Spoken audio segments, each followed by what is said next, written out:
Révélez tout votre potentiel sur boosterdintelligence.fr. Salam alaikum wa rahmatullah, bonjour à toutes, bonjour à tous. Alors, je vous propose qu'on commence tout de suite par un petit quiz très simple. Ceux qui ont un ordinateur chez eux, lèvent la main. Comme ça, on est tranquille. Ok. Donc, parmi tous ces gens, donc tout le monde qui ont un ordinateur, quels sont ceux qui pensent qu'ils ont des virus dans leur ordinateur? Il rame un peu, il est plus aussi rapide qu'au début, levez la main. Ok. Quels sont ceux qui ont lu toute la notice, les 220 pages de A à Z, avec tous les raccourcis clavier, etc. Donc, à part madame, personne. Donc, vos notices sont comme la mienne, avec plein de poussière dans la bibliothèque, c'est bien ça? Ok, tout va bien. Et quels sont ceux qui ont installé des logiciels? Word, Excel, Candy Crush, etc. À peu près tout le monde. Ok. Alors, aujourd'hui, on va utiliser la métaphore de l'ordinateur pour faire un parallèle avec le cerveau. Parce que nos cerveaux sont des ordinateurs hyper puissants. Et tout comme un ordinateur peut être infecté par un virus, et il peut ramer, nos cerveaux peuvent être infectés par des virus. Par exemple. Donc, par exemple, comme type de virus, on a ce qu'on appelle les croyances limitantes. Les croyances limitantes, c'est très simple. Quand quelqu'un il est face à un objectif ou quelque chose, il se dit « j'y arriverai jamais ». Il est en train de s'injecter tout seul un virus dans le cerveau. Quand quelqu'un se dit « ouais, mais c'est impossible, eux, ils y arrivent, pas moi », il est en train de s'injecter tout seul un virus dans le cerveau. Donc, une croyance limitante, on va aujourd'hui travailler là-dessus, ça se remplace par une croyance aidante. D'accord? C'est un moteur, c'est quelque chose qui va vous booster. Par exemple, une croyance limitante, quelqu'un qui se dirait « ouais, mais j'y arriverai jamais ». On va le remplacer par une croyance aidante qui lui dirait « si d'autres l'ont fait, tu peux le faire ». Quelqu'un qui se dit, souvent on se dit « ouais, je suis trop stupide, oh, qu'est-ce que j'ai été bête sur ce coup-là ». Au lieu de se dire ça, on va se dire « j'aurais dû mieux utiliser mon potentiel et mon intelligence ». Ce qui sous-entend au cerveau qu'on est intelligent et qu'on a un potentiel. Et on va voir pourquoi c'est important de faire ce travail. Donc la deuxième chose, à savoir quand vous êtes né, quand vous a livré à votre maman sur son ventre, on ne vous a pas ramené une notice, voilà comment fonctionne son cerveau, comment il faut lui faire réviser ses cours, comment est son comportement, quels sont ses levées motivationnelles, etc. Et donc parfois on reste, on tâtonne et on ne sait pas trop comment faire. Pourtant il existe des formules pour savoir qui on est, comment se motiver, comment avancer dans la vie. Et la troisième chose, des logiciels. Il est possible d'installer des logiciels dans le cerveau, des antivirus, des applications, tout sauf Candy Crush, évidemment. Donc c'est ce qu'on va faire tout de suite. Je vais vous installer à tous une petite application gratuite que vous pourrez utiliser ou non. Donc, pour pouvoir la télécharger, il faut faire un petit jeu simple. Vous allez regarder cette pièce, je vais vous laisser 15 secondes, et vous allez devoir trouver le plus d'objets de la couleur bleue possible. Et vous allez les mémoriser, ensuite on va tous fermer les yeux, et celui qui en connaît le plus possible gagne la compétition. C'est parti, vous avez 15 secondes pour trouver le plus d'objets bleus. La coque du téléphone portable de votre voisin, le voile de la sœur devant vous, un schtroumpf qui passe dans les rangs, ce que vous voulez. Vous les regardez, vous les mémorisez dans votre tête. C'est la fin. Je vous propose de fermer les yeux tous ensemble pour que personne puisse tricher et continuer de regarder. Donc, qui a au moins 10 éléments bleus? Levez la main. Ok, il y en a quelques-uns. Qui en a 5? Levez la main. Qui en a au moins 1? Ok, donc tout le monde. Donc surtout, vous gardez les yeux fermés. L'application est en train de se télécharger. Qui peut me donner 5 éléments orange, s'il vous plaît, en gardant les yeux fermés? Attendez, vous avez tous regardé la pièce, vous avez regardé à gauche, vous avez vu la pièce dans ses moindres détails. Vous avez tout vu. Personne, 5 éléments orange? Ceux qui levaient la main là à 10, vous n'êtes pas capable de faire 5? Qui a au moins 2 éléments orange, qu'il a vu clairement, qu'il a clairement identifié? Personne. Ok. Donc vous pouvez rouvrir les yeux, j'ai téléchargé mon application. Donc le jeu, en fait, il est simple, je vous explique. Je vous ai programmé, j'ai programmé vos cerveaux, vos ordinateurs de bord, pour effectuer une opération. Cette opération, c'était de rendre tout ce qui est autre que le bleu invisible et de ne voir que du bleu. Et donc, votre système neuronal, quand vous avez cherché dans votre tête que je vous ai dit « regarde du orange », blackout, rideau noir, il n'y a plus rien. Pourtant, vous avez vu toute la pièce en détail, mais vous n'étiez pas programmé pour ça. Et ensuite, quand je vous ai dit « parlez-moi du orange », vous étiez muet, incapable de parler du orange, parce que vous étiez programmé pour voir du bleu. Et bien dans la vie, c'est la même chose. Si vous avez été infecté par des virus, à l'école, dans votre famille, dans vos amis, qu'on vous a dit tu es un incapable, tu n'y arriveras jamais, pour toi c'est impossible, tu n'as pas les compétences, peux mieux faire, etc., eh bien à la fin, vous allez voir la vie en orange, c'est-à-dire de manière négative. Et quand on vous dira « cherche du positif », vous direz « blackout, j'en vois pas, je suis nul, j'y arriverai jamais, c'est impossible, c'est hors de portée, etc. » Par contre, quelqu'un en bleu dans la même pièce, si j'avais programmé la moitié de la salle en bleu, la moitié de la salle en orange, les oranges seraient incapables de voir du bleu. Et les bleus seraient incapables de voir du orange. Pourtant, vous êtes tous dans la même pièce et vous avez vu exactement la même chose. Le problème, c'est donc la programmation. Et donc, si quelqu'un est programmé positivement, vous lui dites « Ouais, tu t'es cassé la jambe. Ouais, c'était génial, j'étais à l'hôpital, j'ai rencontré un mec, etc. On va faire des affaires ensemble. Ouais, mais à l'école, ils t'ont viré. Ouais, c'est pas grave, ça m'a encore plus motivé, etc. Je vais aller dans une autre fac, je vais faire un autre truc. » Vous voyez, en fait, c'est juste la programmation. Donc moi, ce que je vais faire aujourd'hui, c'est qu'on va travailler sur nos programmations, parce qu'on peut se reprogrammer. Donc ceux qui sont déjà boostés et qui sont dans un système de réussite, etc., ils vont encore mieux réussir, et ils vont apprendre pourquoi ils réussissent. Et ceux qui sont dans une dynamique où ils ont été contaminés par des virus, on va enlever tous les virus. On va activer antivir, Norton, on va tout mettre en même temps. D'accord ? Nettoyage complet, redémarrage du disque dur, et après on y va. Alors, est-ce que vous pouvez me demander le temps qu'il fait dehors, s'il vous plaît? Vous me dites quel temps fait-il dehors? Non, vous me posez la question en fait. Donc allez-y, on vous écoute. Demandez-moi quel temps il fait dehors. Alors, dehors dans le ciel, très important, hein, dehors dans le ciel, il n'y en a pas des gros nuages tout noirs avec des points jaunes. Il n'y en a pas. Il n'y a pas de gros nuages noirs avec des points jaunes. Qu'est-ce que vous venez tous de voir dans votre tête? Des gros nuages noirs avec des points jaunes. Pourtant, je vous ai dit 4 fois qu'il n'y en avait pas. C'est vrai ou pas? Regardez.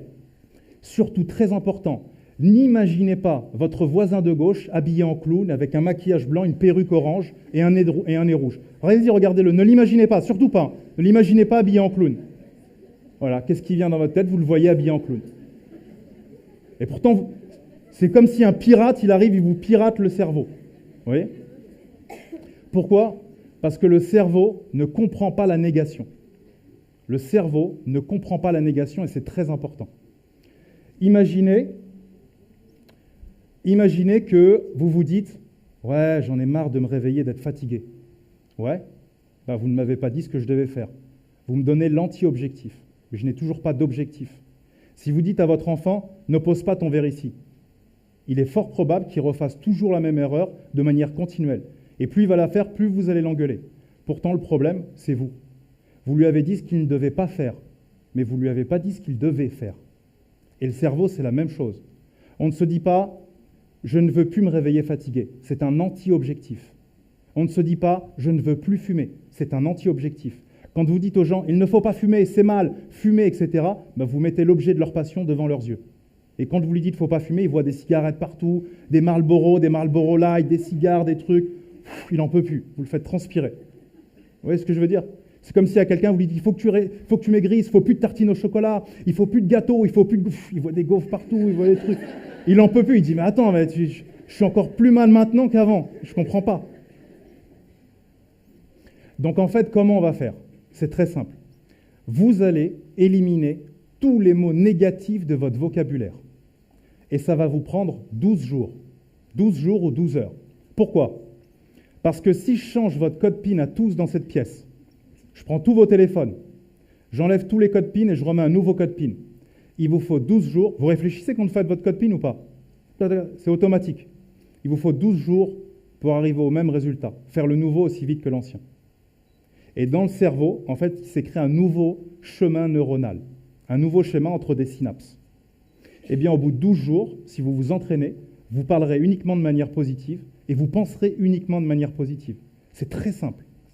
Donc, première règle, on enlève tous les mots et toutes les expressions négatives. Pourquoi? Imaginez que monsieur, il me demande comment ça va aujourd'hui. Je dis, écoute, ça va, hein, pas de problème. Qu'est-ce que le cerveau retient? L'idée qu'il y a un problème. Pourquoi j'ai parlé de problème? C'est ce que je veux dire. Donc, on ne parle pas de choses qui n'ont rien à voir. Deuxième chose, imaginez, vous avez un collègue au travail, et on vous dit, alors, qu'est-ce que tu en penses? Tu dis, lui, il est complètement abruti, il me gonfle toute la journée, je ne le supporte plus. Vous dites que des mots négatifs, vous polluez la personne avec votre propre pollution. Vous n'êtes pas du tout positif. Et troisièmement, vous vous autopolluez. Donc au lieu de dire il est abruti, il est nul, etc., vous allez dire il pourrait faire preuve de plus de compétences, il pourrait développer son potentiel. Vous dites la même chose mais de manière positive. Et vous ne regardez pas ce qui ne va pas, vous regarderez ce qu'il faudrait qu'il y ait. Deuxièmement, quand vous dites à un enfant ne fais pas ça, d'accord, et maintenant qu'est-ce que je fais? Ne pose pas ton verre ici, d'accord, il vaudrait mieux le poser ici, c'est mieux pour toi, c'est plus profitable. Alors juste une petite parenthèse, quand on parle à ses enfants ou quand on juge un collègue ou une amie, on ne juge pas la personne. La personne est différente de ses actes. On ne dit pas à quelqu'un tu es nul, tu n'y arriveras jamais. On dit ça, tu as du mal à le faire. Donc je pense que tu n'y arriveras pas. C'est déjà différent. Là, vous avez jugé un acte. Quand un enfant fait une bêtise, on ne lui dit pas tu es stupide. On lui dit tu es quelqu'un de bien, je ne comprends pas pourquoi, puisque tu es quelqu'un de bien, tu as fait cet acte qui est un acte mal et que tu sais qui est mal. C'est complètement différent. Pourtant, vous dites la même chose. Mais le message au niveau du cerveau, il est beaucoup mieux intégré. Parce qu'il sait ce qu'il ne faut pas faire, il sait ce qu'il est, et il sait ce qu'il doit devenir. Donc, éliminer tous les mots négatifs. Par exemple, on ne dit pas « il fait moche aujourd'hui ». On dit quoi? Il pourrait faire plus beau.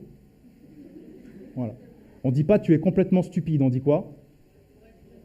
Tu pourrais être plus intelligent, tout à fait. Ouais. C'est vraiment une journée, j'en peux plus. Comment on dit j'en peux plus? Ça pourrait aller mieux. Il y a le mot mieux, le cerveau retient mieux. Et la deuxième chose, c'est quand vous voulez vous fixer des objectifs, vous ne parlez plus jamais à votre cerveau en termes d'anti-objectifs. Vous lui dites ce qu'il doit faire. Vous voulez arrêter de fumer? D'accord? Vous voulez donc vous sentir mieux. Vous voulez vous sentir libéré. D'accord? On ne dit pas je ne veux plus être esclave, parce qu'il y a l'idée d'être esclave de la cigarette. Quand vous voulez ne plus vous réveiller fatigué, donc vous voulez vous coucher tôt. Quand vous voulez, vous en avez marre de reporter tous vos rêves à demain, etc., et de regarder les autres les réaliser, vous vous dites, je veux réaliser tous mes rêves dès maintenant. En changeant votre vocabulaire, au bout de 12 jours, vous allez changer tous les schémas neuronaux dans votre cerveau. C'est-à-dire, il y aura uniquement des communications plus. Vous allez annuler toutes les communications moins. Et en faisant ça, au bout de 12 jours, vous allez vous reprogrammer positivement. Et au bout de 12 jours, vous parlerez tout seul positivement. Vous direz, tiens, j'ai plus dit ça, tiens, j'ai dit comme ça. Et vous parlerez en termes d'objectifs positifs. Ce qui est très important pour aider les autres aussi, quand quelqu'un, par exemple, vous dit, il essaye de vous polluer, et il vous dit, ouais, mais tu n'y arriveras jamais. Vous lui dites, ce que tu veux dire, c'est que ça ne sera pas facile, c'est ça? Vous n'avez pas à vous laisser polluer, d'accord? Donc vous devez contre-attaquer positivement.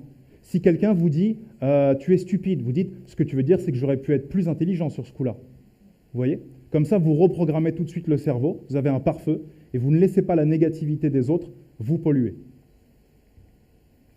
Alors, une petite histoire importante, en fait, ça se passe à Oak School, dans un quartier défavorisé aux États-Unis. Aux États-Unis, on a le droit de tester un peu tout sur tout le monde. Donc des chercheurs arrivent dans une école, ils testent tous les enfants, et puis par erreur, ils envoient les résultats des QI dans la salle des professeurs. Et là, les professeurs s'aperçoivent de quoi?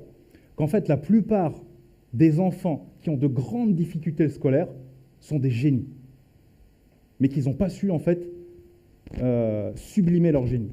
Et que la plupart des enfants qui sont des prodiges, c'est juste des enfants qui ont des parents un peu plus riches que les autres, qui leur payent des cours du soir.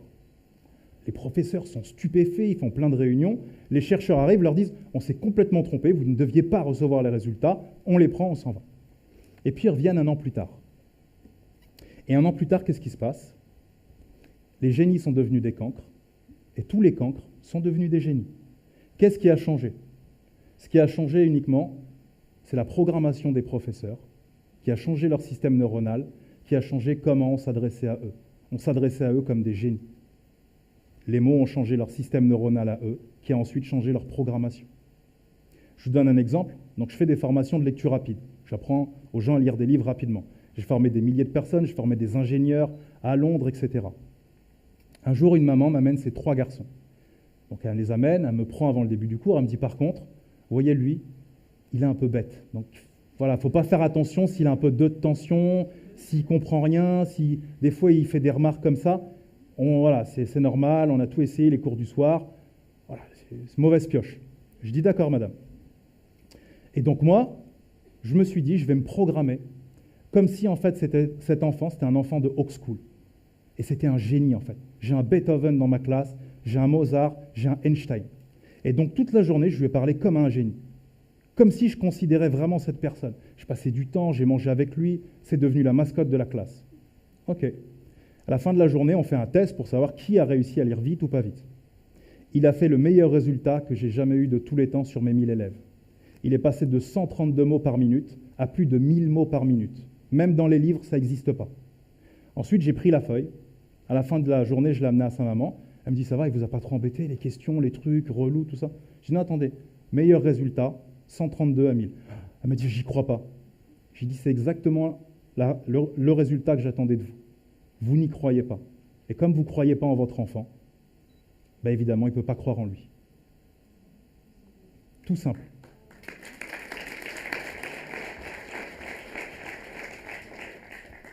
Donc ce qu'il faut retenir, c'est que, dès qu'on vous parle positivement, on est en train de vous injecter un virus, vous sortez votre pare-feu. Non, je reprogramme positivement ce que tu viens de me dire. Et les gens ne feront aucune différence.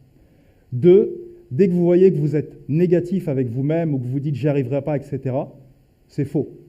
Tout est possible, Inch'Allah. D'accord? Donc vous vous dites « ah, pièce bleue, là je suis en train de voir orange, antivirus, reprogrammation positive, et je mets mon objectif de manière positive. » Alors, dernière petite chose, je vous propose je vous télécharge une application, c'est l'application Superman. C'est un truc génial, vous allez voir. Donc je vous propose, on se met tous comme ça, comme des Superman. Comme si on avait des super pouvoirs et tout. Donc vous vous mettez à l'aise, confortable, vous êtes bien là? Ok. Alors on va juste faire un truc différent. J'aime pas les bras croisés comme ça, je vous propose on les croise dans l'autre sens, s'il vous plaît. La même chose, un tout petit peu différent. Voilà, vous êtes plus bien. Revenez comme avant. Ah, là c'est mieux, hein. On est mieux. Ok, j'ai téléchargé mon application, vous pouvez remettre vos bras normalement.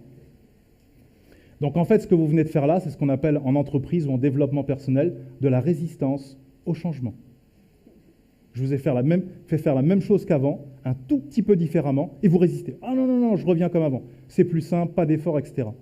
Donc là, pour ceux qui vont pratiquer positivité, langage, objectif, etc., ils vont sentir de la résistance au changement dans leur cerveau. C'est normal, jusqu'ici tout va bien. Mais au bout de 12 jours, vous ferez aussi facilement ce que je vous ai conseillé aujourd'hui que ce que vous faisiez hier et qui était beaucoup moins productif. Voilà, merci à vous pour votre attention. Une dernière chose, très importante, surtout demain quand vous irez au travail, n'imaginez pas votre boss habillé en clown, avec une perruque rouge et un nez de clown. Merci.